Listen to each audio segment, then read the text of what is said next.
Hey everyone, and welcome back to another video. In this video, I'm going to show you how to edit a post on Nextdoor. Now, this video is going to be particularly useful for individuals. Let's say that you want to go ahead and edit a post.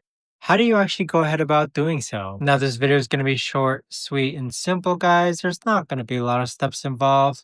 Now, in order to do this, what you're first going to do is log on to Nextdoor. Next, click on your profile picture in the upper right hand corner. Next, click on My Profile, then scroll down, and let's find the post which you want to go ahead and edit. So click on the three dots next to the post you want to go ahead and edit, then click on Edit. So go ahead and make the changes that you want on this post here, and then click on Save. But that right there, guys, is the best and easiest way that I know of to actually go ahead and edit a post on Nextdoor.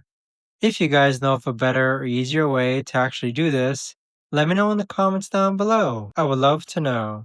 Thanks so much for watching everyone, and I'll see you guys all in the next video.